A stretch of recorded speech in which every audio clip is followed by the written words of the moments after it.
नमस्कार, आर्या न्यूज देख रहे हैं आप और मैं आपके साथ अलका सिंह। बुलेटिन में आपका स्वागत है। खबर रायबरेली से है, जहां खेतों में पानी लगा रहे युवक की सर्प दंश की वजह से हालत बिगड़ गई। परिजनों ने उसे इलाज के लिए सीएचसी में भर्ती कराया, जहां हालत गंभीर बताई जा रही है। मामला उचाहर कोतवाली क्षेत्र के अकोडिया का है, जहां सर्वेश कुमार नाम का युवक बुधवार की दोपहर अपने खेतों में पानी लगाने गया था। तभी वहां खेतों में मौजूद जहरीले सांप ने उसे अचानक डस लिया।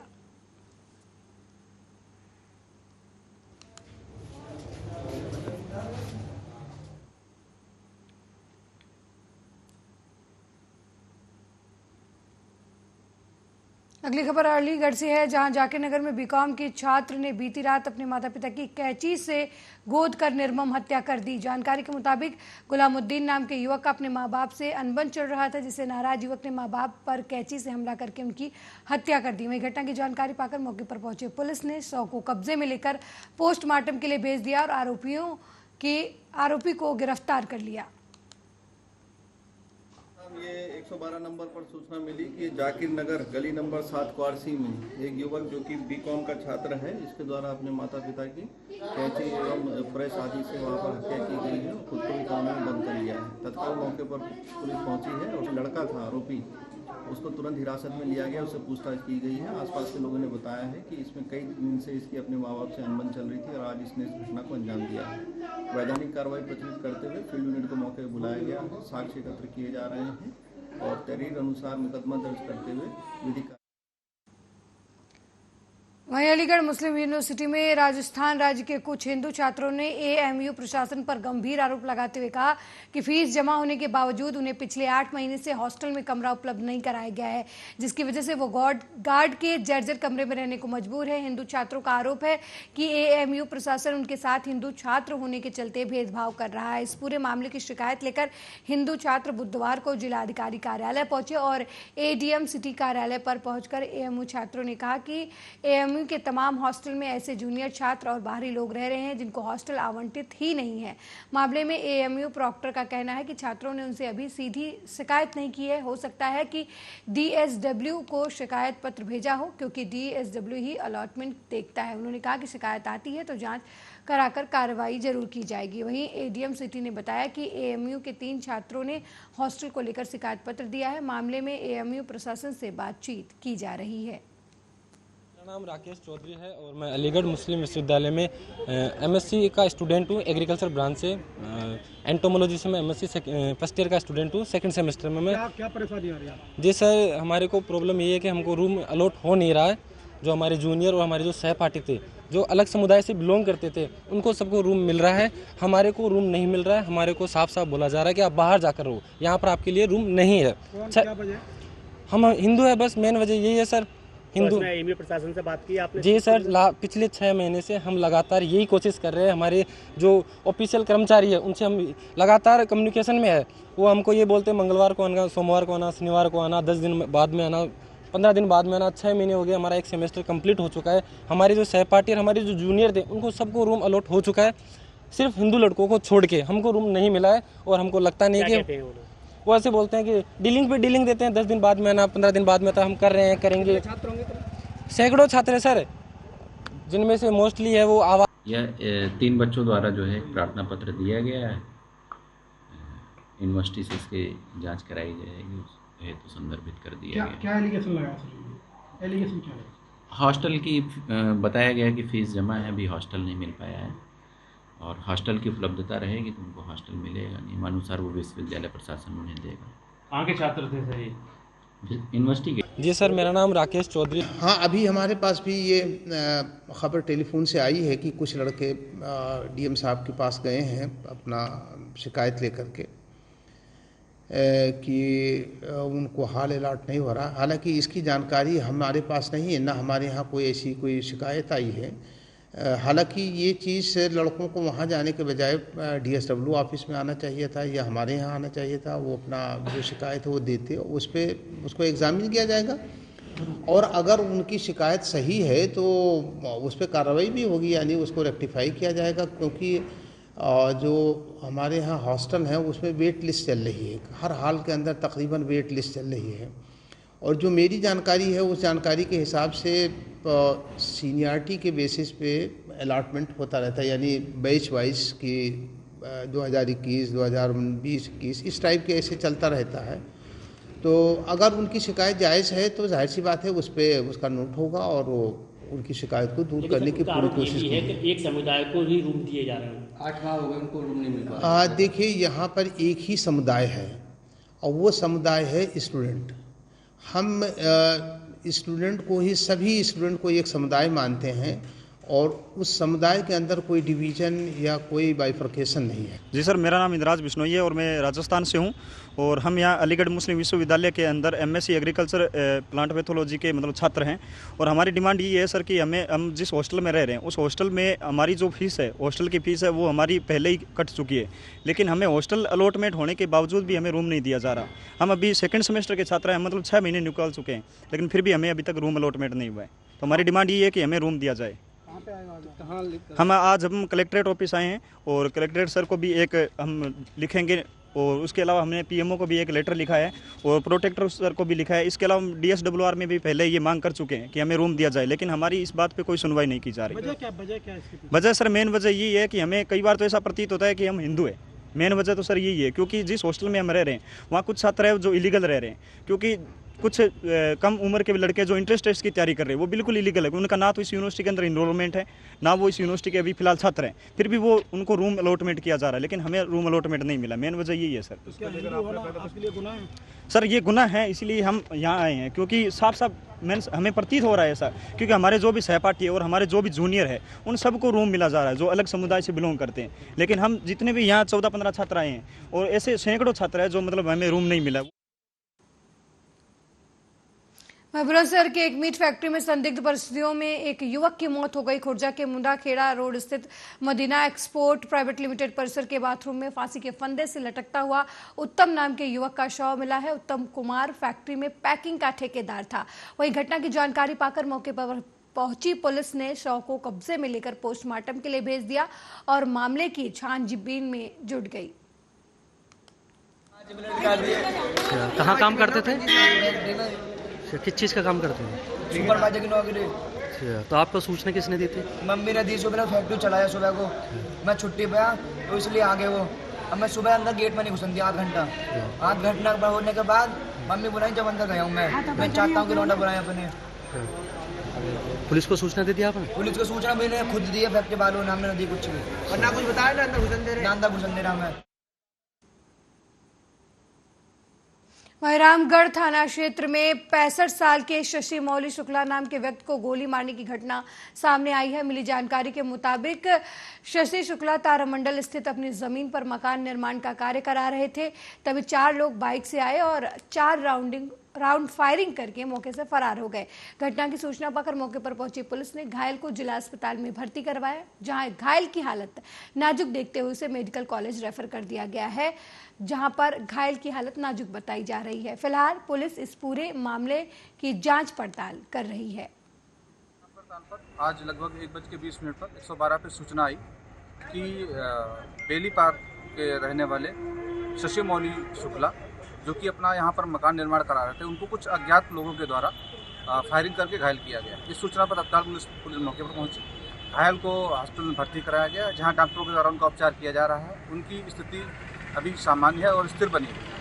घटनास्थल से कुछ अहम सुराग प्राप्त हुए हैं। साथ ही साथ सीसीटीवी फुटेज के आधार पर जल्द ही जल्द आरोपियों की गिरफ्तारी के लिए। वहीं नवरात्र में मां शक्ति के 9 स्वरूपों की आराधना की जाती है। नवमी के दिन सकल सिद्धि को प्रदान करने वाली मां की 9वीं शक्ति सिद्धरात्रि की पूजा अर्चना की जाती है। मार्कंडेय पुराण के अनुसार अणिमा, अहिमा, गरिमा, लघिमा, प्राप्ति, प्राकाम्य, ईशित्व और वसित्व 8 प्रकार की सिद्धियां हैं। भक्त की भक्ति से प्रसन्न होकर मां की कृपा जिसे मिल गई वो सुख और समृद्धि का प्रतीक हो गया। मां सभी प्रकार की सिद्धियों को प्रदान करने वाली है। इनकी आराधना के साथ ही नवरात्रि व्रत का परायण होता है। तो काली खोह आए हुए हैं दर्शन करने के लिए। इसके पहले विंध्यवासिनी माँ का दर्शन किए हम लोग जो है, और वहाँ से बताया जाता है कि वहाँ से दर्शन करने के बाद यहाँ अष्टभुजी जो है, काली खोह, ये सब दर्शन करना जरूरी होता है। तो वही हम लोग आए हैं करने। कैसा लग रहा है आपको दर्शन करने निकले नंगे पाँव? बहुत बहुत यह एक अपनी भावना है ना, और मन को शांति मिलती है दर्शन पूजा पाठ से, और बहुत बहुत माँ का आशीर्वाद भी मिलता है। आज नवरात्र का 9वां दिवस है, 9वं सिद्धिदात्री च। आज के दिन भक्त भगवती का पूजन सिद्धिदात्री के रूप में करते हैं। आया है पुराणों में कि सिद्ध गंधर्व यक्षाद्य सुरैर अमरैरपि सेव्यमाना सदा भूया सिद्धिदा सिद्धिदायिनी। वहीं योगी सरकार की मंशा के अनुरूप जिलाधिकारी माला श्रीवास्तव ने रामनवमी के अवसर पर शहर के ITI में स्थित अष्टधात्री दुर्गा मंदिर में पहुंचकर विधि पूर्वक देवी मंदिर में पूजा अर्चना की, साथ ही रामचरितमानस का पाठ भी किया। जिला प्रशासन की तरफ से रामचरितमानस का पाठ करने से उत्साहित स्थानीय लोगों ने योगी सरकार की जमकर सराहना की। उन्होंने कहा कि जिस तरीके से योगी सरकार लोगों में धर्म के प्रति जागरूकता फैला रही है, उससे आने वाली पीढ़ियां हमारी संस्कृति और संस्कारों से विमुख नहीं होंगी। इस मौके पर CDO पूजा यादव भी मौजूद। आपको बता दें कि जिले में चिन्हित सभी 20 मंदिरों में रामचरितमानस का पाठ कराया जा रहा है। वहीं शाम को रामनवमी के अवसर पर भगवान श्री राम की शोभा यात्रा भी निकाली जाएगी।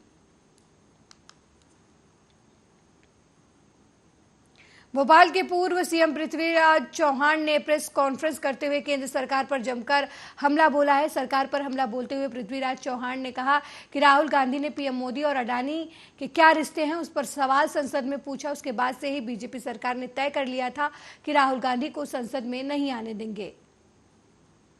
जो सदस्यता रद्द की गई है और इसका जो कारण है कि राहुल जी ने जो प्रश्न पूछे थे नरेंद्र मोदी जी और अदानी के संबंधों के बारे में, अदानी ग्रुप इतनी जल्दी से इतना अमीर बन गया, उसको अमीर बनाने में जो 20,000 करोड़ मॉरिशस की शेल कंपनी में रखे गए थे, जो पैसे कहाँ से आए, ऐसे कुछ प्रश्न हम पूछ रहे हैं, लेकिन उन सवालों को ना पूछा जाए इसलिए राहुल जी की सदस्यता रद्द कर दी गई।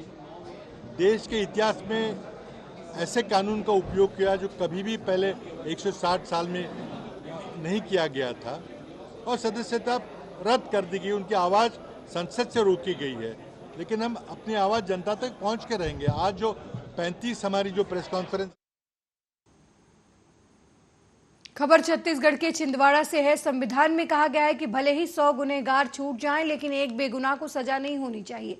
लेकिन यहाँ बिल्कुल उल्टा देखने को मिला। एक भाई और एक पिता पिछले 2 सालों से ऐसे जुर्म की सजा काट रहे थे जो उन्होंने कभी किया ही नहीं। दरअसल पूरा मामला छिंदवाड़ा जिले के तहसील अमरवाड़ा के सिंगोड़ी चौकी से जुड़ा हुआ है, जहां ग्राम जोपनला में रहने वाली एक युवती जो घर पर कहासुनी होने के वजह से 2014 में घर छोड़कर चली गई थी, उसकी गुमशुदगी की रिपोर्ट भी परिजनों ने थाने में दर्ज कराई थी। लेकिन 2021 में गुमशुदगी की तलाश की मुहिम में एक बार फिर जांच की गई और पता नहीं कहां से एक मृतक कंकाल को पुलिस ने ढूंढ निकाला। डॉक्टर और तहसीलदार की राय भी ये सिद्ध कर दिया गया कि बॉडी युवती की है और इसके आरोप में, युवती की हत्या के आरोप में पिता पुत्र दोनों को अपराध कबूल करवाकर उन्हें जेल भेज दिया गया। लेकिन पुलिस के पैरों तले जमीन 27 मार्च 2023 को उस वक्त खिसक गई जब मृतका खुद अपनी जिंदा होने के सबूत लेकर पुलिस चौकी पहुंची। युवती को जिंदा देख पुलिस भौचक्का रह गई। आनन फानन में मामले को दबाने का प्रयास किया जा रहा है।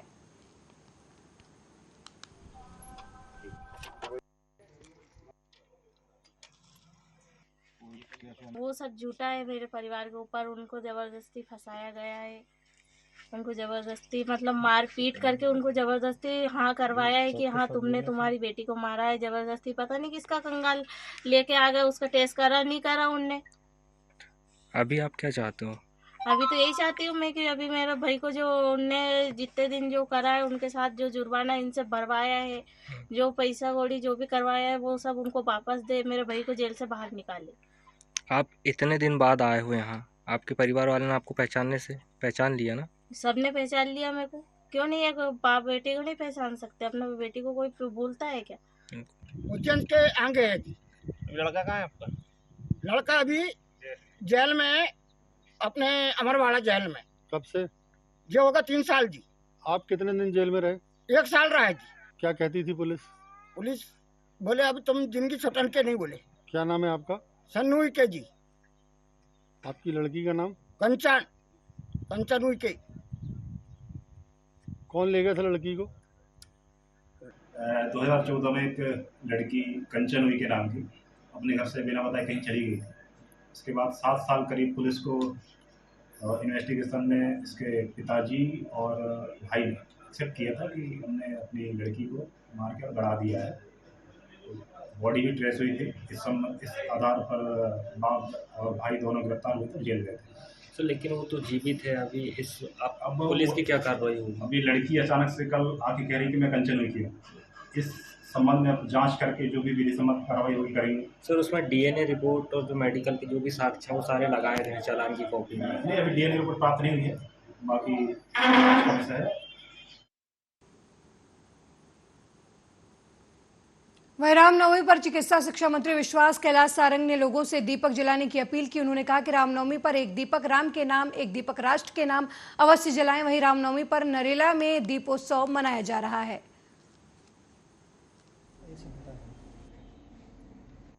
राम हमारा मान है, राम हमारा सम्मान है, राम हमारी पहचान है और राम ही हिंदुस्तान है। आप सभी को रामनवमी की बहुत बहुत शुभकामनाएं। हम सब प्रसन्न हैं। ये हमारा सौभाग्य है कि हम 1 जनवरी 2024 को भव्य राम मंदिर में रामलला के दर्शन करेंगे। वो काम जो 500 साल से नहीं हो पाया, इस देश के यशस्वी प्रधानमंत्री नरेंद्र मोदी के कर कमलों से शुरू हो गया है। अयोध्या में जहां हमारे रामलला का जन्म हुआ था, वहां भव्य राम मंदिर का निर्माण हो रहा है। आइए रामनवमी का ये उत्सव हम दीपोत्सव के रूप में मनाएं। और जैसा मैंने कहा कि यदि हिंदुस्तान की कोई पहचान है तो वो राम है।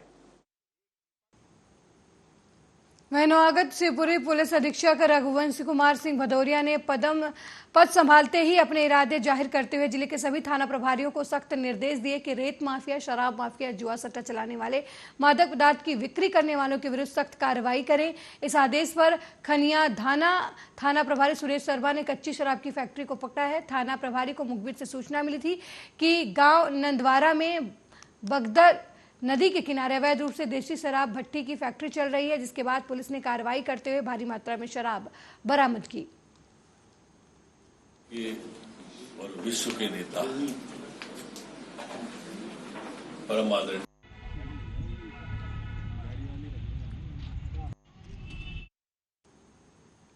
मेरे साथ इस बुलेटिन में फिलहाल इतना ही। देश दुनिया की तमाम खबरों को देखने के लिए देखते रहिए आर्या न्यूज। नमस्कार।